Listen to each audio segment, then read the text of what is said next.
नमस्कार दोस्तों, स्वागत है आपको लर्निंग ऑनलाइन यूट्यूब चैनल में। मैं हूं प्रसाद रोहित। तो इस बैंकिंग वीडियो में हम सीखेंगे कि आईसीआईसीआई बैंक जो कि प्राइवेट सेक्टर का सबसे बड़ा बैंक है, इसकी जमा पर्ची कैसे भरी जाती है। तो वेल, अगर आपके पास अभी भी एटीएम कार्ड नहीं है तो आपके पास जो जरिया होता है वो होता है जमा पर्ची का, जिसके थ्रू आप अपने अकाउंट में पैसे जमा कर सकते हैं। तो वेल, अगर आपको नहीं पता तो इस वीडियो में आप सीख जाएंगे। इस वीडियो को लास्ट तक जरूर देखिएगा। वेल, वीडियो स्टार्ट करने से पहले एक रिक्वेस्ट है, अगर आप चैनल पर नए हैं तो चैनल को सब्सक्राइब करिएगा, वीडियो को लाइक करिएगा और वीडियो को शेयर जरूर करिएगा। तो चलिए स्टार्ट करते हैं। तो बेसिकली 2 पेज का फॉर्म है। तो ये फॉर्म का पहला पार्ट है और ये फॉर्म का सेकंड पार्ट है। तो ये सेकंड वाला पार्ट बहुत ही रेयर केस में भरते हैं, तो इसे कैसे भरना है और क्यों भरना है और कब भरना है ये हम बाद में जानेंगे।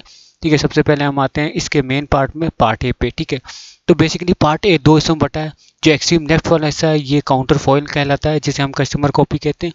ये वाला हिस्सा आपको रिसिप्ट के तौर पे वापस कर दिया जाता है और राइट वाला हिस्सा बैंक अपने पास रिटेन कर लेती है फ्यूचर रिकॉर्ड्स के लिए। तो चलिए स्टार्ट करते हैं और देखते हैं कि लेफ्ट वाला हिस्सा यानी कि रिसिप्ट वाला काउंटर फॉइल वाला आपको कैसे भरना है। तो सबसे पहले यहाँ पे आप देखा लिखा हुआ डिपॉजिटेड इन ब्रांच। तो जिस भी ब्रांच में आप पैसे डिपॉजिट कर रहे हैं, सबमिट कर रहे हैं, ठीक है, वो ब्रांच का आपको यहाँ पे नाम डाल देना है। उसके बाद डेट लिखिए, आपको डेट डाल देना है और इस फॉर्मेट में डालना है, पहले डेट, फिर मंथ, फिर ईयर। ठीक है, उसके बाद अपना अकाउंट को आपको चूज़ करना है कौन सा, शायद सेविंग है, करंट है, आरडी है, ये करंट अकाउंट है, वो आप यहाँ पे चूज़ करके टिक लगा दीजिएगा।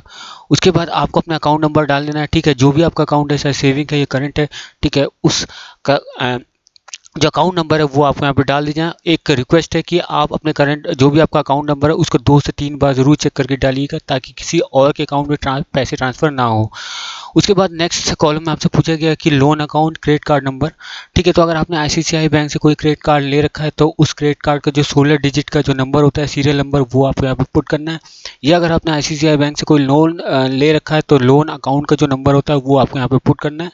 अगर आपने दोनों केस में कुछ भी नहीं ले रखा है तो आपको इस कॉलम को छोड़ देना है। ठीक है, उसके बाद नेक्स्ट कॉलम में पूछा गया है नेम ऑफ अकाउंट होल्डर। तो जिस नाम से आपका अकाउंट चलता है वो नाम आपको यहाँ पे डाल देना है। उसके बाद यहाँ नीचे पूछा हुआ है पर्टिकुलर्स में, यहाँ आपको कैश लिख देना है अगर आप अपने अकाउंट में कैश डिपॉजिट कर रहे हैं, और अगर आप चेक डिपॉजिट कर रहे हैं, क्योंकि चेक डिपॉजिट के केस में यही पर्ची होती है, तो उस कंडीशन में आपको चेक की डिटेल भरनी होती है। फिलहाल आप क्योंकि कैश जमा कर रहे हैं तो यहाँ सिंपली आप कैश लिख देंगे और उसके सामने जितना भी आप अमाउंट डिपॉजिट कर रहे हैं अपने अकाउंट में वो फिगर में लिख देंगे और उसके बाद 0 पैसा कर देंगे पैसा कॉलम में। यहाँ टोटल में आपको फिर से यहाँ पे जो भी आपने अमाउंट ऊपर डाला है वो यहाँ पे टोटल कर देना है और उसके नीचे लिखा है कि रुपीज़ इन वर्ड्स। तो जो भी आप अमाउंट अपने अकाउंट में डिपॉजिट कर रहे हैं इसे वर्ड्स में लिख देना है और उसके आगे ओनली लिख देना है।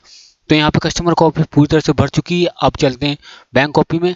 इसकी एंट्री भी सिमिलर है, चलिए देख लेते हैं कैसे भरना है। सबसे पहले डेट आपको यहाँ पे डाल देनी है जिस दिन आप अपने अकाउंट में डिपॉजिट करेंगे। उसके बाद यहाँ पूछा है पैन ऑफ अकाउंट होल्डर। ठीक है, अब ये सबसे इंपॉर्टेंट है।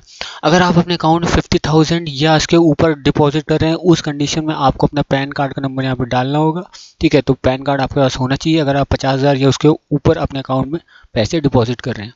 यहाँ पे फिर से आपको अपना अकाउंट चूज़ करना है, किस टाइप का अकाउंट है, सेविंग है, करंट है, तो वो आप यहाँ पे चूज़ कर लीजिएगा। उसके आगे अपना अकाउंट नंबर यहाँ पे डाल दीजिएगा 2 से 3 बार चेक करके। उसके बाद फिर से पूछा है loan account, credit card number. ठीक है, अगर आपने लोन ले रखा है या लोन का आपको लोन अकाउंट नंबर आपको यहाँ पर डाल देना है, या अगर आपने क्रेडिट कार्ड ले रखा है आईसीआईसीआई बैंक का तो उसका क्रेडिट कार्ड नंबर आपको यहाँ पे डाल देना है। दोनों में कुछ नहीं तो आपको यहाँ पे छोड़ देना है। ठीक है, नेम ऑफ अकाउंट होल्डर, जिस नाम से आपका अकाउंट चलता है वो आपको यहाँ पे नाम डाल देना है। कॉन्टैक्ट नंबर अपना फ़ोन नंबर डाल देना है और ध्यान रखिएगा जो नंबर यहाँ पे डालने हैं वो मौजूदा में आप यूज़ करने चाहिए। ठीक है, तो जो करंट आपका नंबर होगा वो यहाँ पे आप डाल दीजिएगा। और डिपॉजिट इन ब्रांच, जिस ब्रांच में आप डिपॉजिट कर रहे हैं उस ब्रांच का आपको यहाँ पे नाम डाल देना है। फिर से यहाँ पूछा है बैंक, तो यहाँ पे सिंपली कैश लिख देंगे। बेसिकली ये कॉलम होता है तब जब आप अपने अकाउंट में चेक जमा कर रहे हैं, क्योंकि आप कैश जमा कर रहे हैं तो ब्रांच और चेक वाला कॉलम मैंने स्ट्राइक आउट कर दिया है। ठीक है, तो अगर आप कैश जमा कर रहे हैं तो यहाँ पे आप कैश लिख दीजिएगा और यहाँ पे जो है अमाउंट में 5,000 कर दीजिएगा, या जितना भी आप अपने अकाउंट में डिपॉजिट कर रहे हैं वो यहाँ पे मेंशन कर दीजिएगा और पैसा में 0 कर दीजिएगा। यहाँ रुपीज़ इन वर्ड्स में जितना भी आप डिपॉजिट कर रहे हैं उसे यहाँ पे वर्ड्स में लिख दीजिएगा। ठीक है, उसके बाद यहाँ पे आता है डिनोमिनेशन। ठीक है, अब क्योंकि आप अपने अकाउंट में कैश में डिपॉजिट कर रहे हैं तो यहाँ पे आपको डिटेल देनी कैश जो आप अपने अकाउंट में डिपॉजिट कर रहे हैं। यानी कि इस केस में हम 5,000 जमा कर रहे हैं तो ये 5,000 जो हम दे रहे हैं वो किस डिनोमिनेशन में। ठीक है, तो 2,000 के कितने नोट हैं तो आपने यहाँ लिख दिया पीसेस में 2। ठीक है, तो हुआ 4,000। ठीक है, और 500 की नोट कितनी 2। ठीक है, तो एक इसके बनाता है 1,000। ठीक है, तो ऐसे आप कर सकते हैं। ठीक है, मल्टीप्लाई आपको करना है।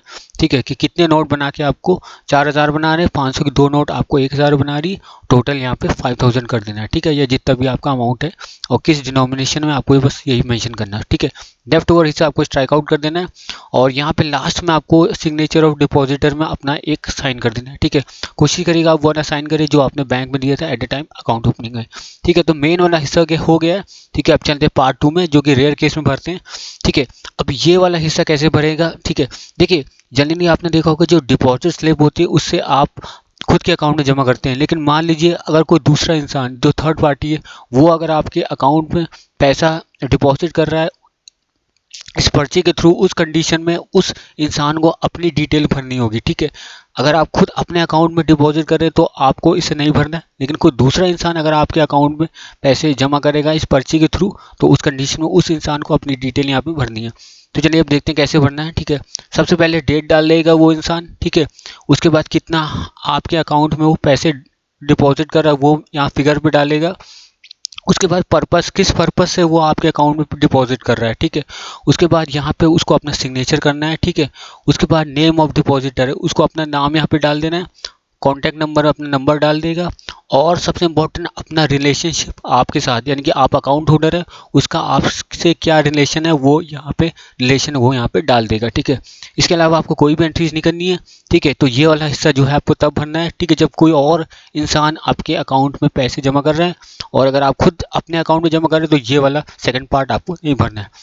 तो ये फॉर्म पूरी तरह से भर चुका है। आप कोई भी कैश काउंटर में जाके कैश देके और इस पर्ची को देके अपने अकाउंट में पैसे जमा कर सकते हैं। तो मुझे उम्मीद है आप सीख गए होंगे। वीडियो पसंद आए वीडियो को लाइक करिएगा, चैनल को सब्सक्राइब करिएगा, वीडियो को शेयर जरूर करिएगा। Thanks for watching, bye bye.